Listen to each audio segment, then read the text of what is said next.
কাবুলিওয়ালা ওনার থেকে ভালো কেউ বানাতে সব বাঙালিদের চেষ্টা কথা করলেও পারবে না। তপনদা বলতেন, অরিজিৎ আমার জীবনের শেষ পর্যায়ে এসে উপলব্ধি হয়েছে যে এই 6 ঋতু এবং এই বিশ্ব চরাচরকে রবীন্দ্রনাথ যেভাবে দেখেছেন পৃথিবীর আর কেউ সেইভাবে দেখেনি এবং দেখবেও না।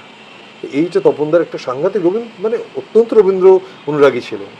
এবং তপনদার ভদ্রতা মানে একদম সাহেব, একজন বাঙালি সাহেব ওরকম, যেমন সুপুরুষ সুন্দর চেহারা, শেষ বয়সেও ধপধপে ফর্সা রং, খুব সাদা শার্ট প্যান্ট পরতেন, আর অত্যন্ত আস্তে কথা বলতেন, খুব আমরা কিন্তু মার্জিত। সত্যি তপন সিনহার মতন পরিচালককে সেভাবে চিনি না, মানে যতটা আমরা চেনা দরকার ছিল বাঙালি। অ্যাকচুয়ালি আমাদের এখানে যেটা হয়ে গেছে সেটা with due respect, film society আন্দোলনের সঙ্গে যারা জড়িত ছিল তারা ভারতবর্ষের ভেতরে, খুব দুঃখজনক, ভারতবর্ষের ভেতর তারা সত্যজিৎ রায়, ঋত্বিক ঘটক এবং মৃণাল সেন এই তিনজনের ছবি নিয়ে চর্চা করে গেছে, আলোচনা করে গেছে, লোককে দেখে মানে বলেছে দেখতে, তারপরে বিদেশে ফেলিনি, তুফো, গদায়, কুরোসাওয়া এদেরকে নিয়ে।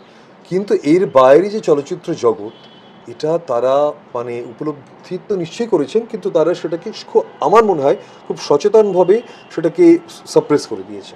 তাদের কি উদ্দেশ্য আমি জানি না। এবং তপনদা শুধু না, তপন সিনহা, অজয় কর, অসিত সেন, বিজয় বসু, সুধীর মুখার্জি, অরবিন্দ মুখোপাধ্যায়, তরুণ মজুমদার, বম্বের বিমল রায়, কি এরকম সাংঘাতিক, অগণিত ভালো ভালো সব মানে ডিরেক্টররা, একদম পার্থপ্রতিম হীরের চৌধুরী। টুকরো এক একটা সিনেমা।